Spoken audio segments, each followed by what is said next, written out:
My apologies for being so late with today's video report. I had to have a minor surgical procedure today in the doctor's office. You have no idea how much time I actually work in the car or other places and actually in the office. Today, no different. I'm actually using my wife as my personal chauffeur, so on the way to the doctor's, I'm working in the car. And then, of course, I'm at the doctor's office, I'm working in the waiting room.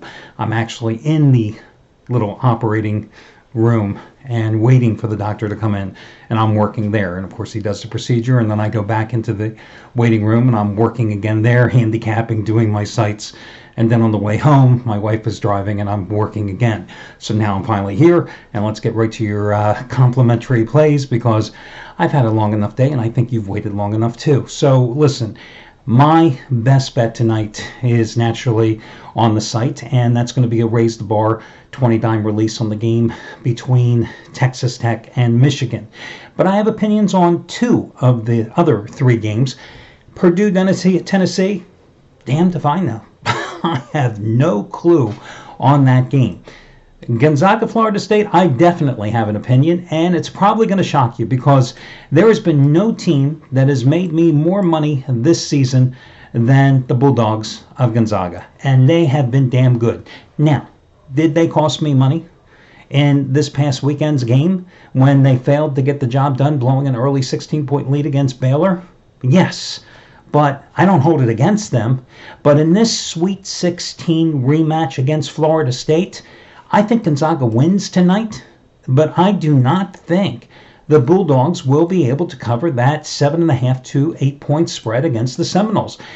And understand, I am no Florida State fan at all, because I think Florida State is a very good team that simply cannot compete against the better teams that they have faced. And by that, I mean teams like North Carolina and Duke, the two teams that have beaten them during their current 16-2 run. But in this particular game, Florida State has a couple of things that has given Gonzaga the biggest issues and problems this season. And that is depth and size. And when you think about the teams that have handled Gonzaga this season, the game in the Maui Invitational against Duke, which Gonzaga won. The back-to-back losses in the middle of December against North Carolina and Tennessee that they lost.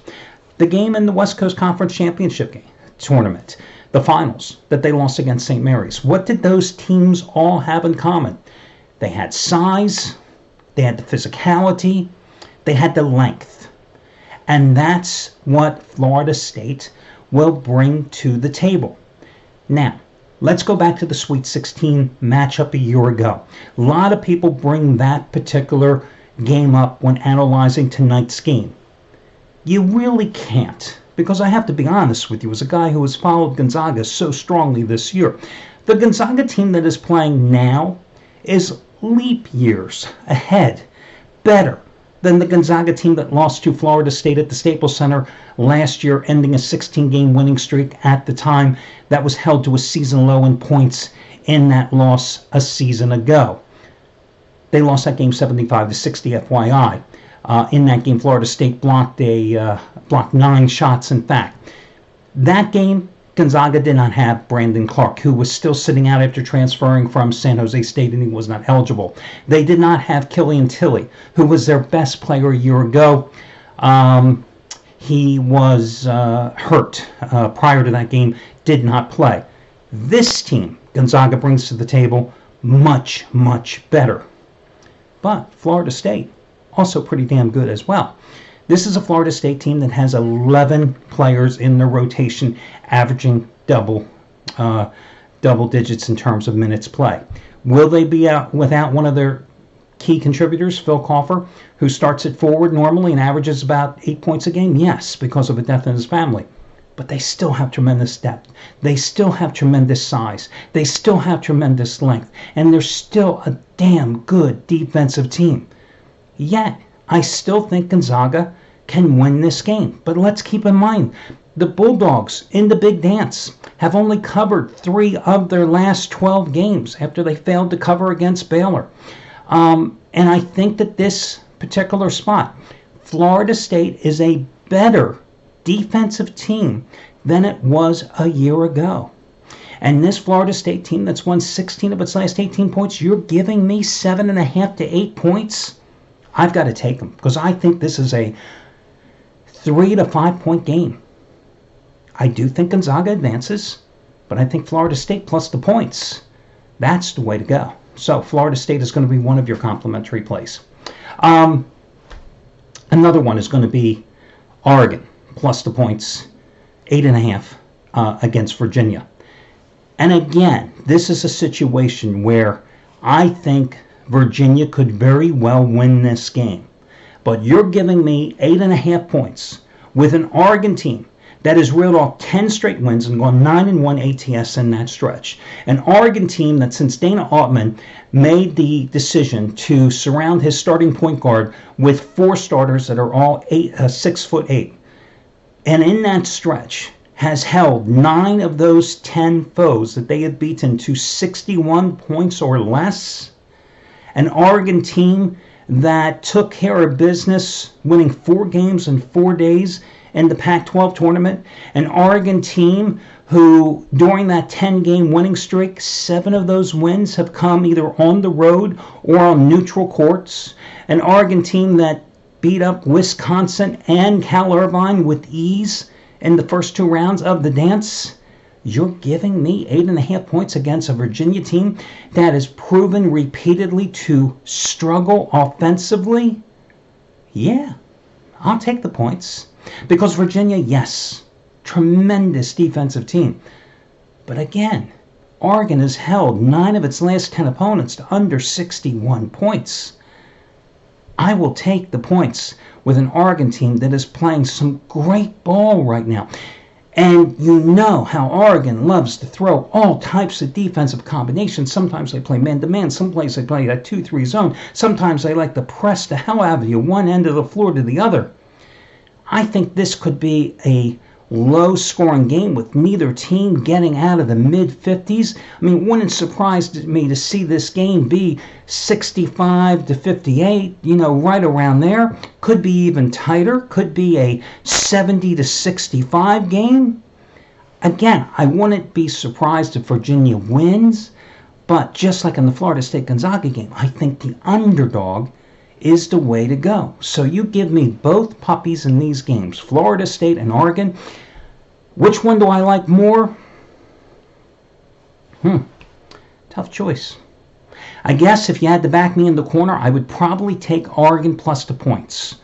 That would probably be my favorite among the 2 plays. So I'd probably go with Oregon plus the points here among the 2 selections. Now, let's talk a little baseball. There was one game here on the night card that I wanted to touch base on, and let me just take a look at the latest numbers in this one, and that would be the Red Sox on the run line opening up at Seattle. Now, of course, Seattle's already played 2 games. They were in Japan against the Oakland A's. You've got Chris Sale here. You're taking the Red Sox. Again, let me just double check what the latest run line price was. I should have probably done this. I apologize before I started the video report. Don't you think so? Let's see. The Red Sox in this one. Boston. If I could find them on here. Probably would have helped if I wore my glasses because I could have found it a lot easier. Red Sox are... you got to love live video when I can't see. Red Sox are actually minus $1.15 to a minus $1.20 in this one with Chris Sale. So, Sale, lifetime against Seattle. 6-1 with a 1.88 earned run average and 11 career appearances, 9 of them starts. Last year in 14 road outings, 8-2 with a 2.11 earned run average. Marco Gonzalez making his 2nd start for Seattle. His first one came in Japan against the A's. Did not pitch particularly well. In 6 innings, he needed 69 pitches, allowed 7 hits, 4 runs, 3 of them were earned. Again, Seattle did win those first 2 games. Why I wouldn't, however, rush to the betting window to put my money on Boston tonight? 2 reasons. 1, the back end of that Boston bullpen, full of question marks. Since they didn't re-sign Craig Kimbrell, you've got a collection, or Joe Kelly, you've got a collection of guys in that bullpen who have a career total of 15 saves. Number 2, Chris Sale early in the season may not be anything more than a 5 or 6 inning pitcher, because that's basically what his history has been early in the season. So you're basically going into this game knowing that Chris Sale might give you 5 or 6 innings, and then it's the great unknown in the Boston bullpen. First 6 starts last year, he pitched a total of 34 innings. Let's do the math, guys. That's about 5.1, 5.2 innings per start. I have no doubt, with the way they babied his arm last year, that they're going to baby his arm this year as well. So, Boston, a great offense. Boston, the far better team. Marco Gonzalez, never been impressed with him. You got to play Boston on the run line here, right? Laying the 1.5 runs.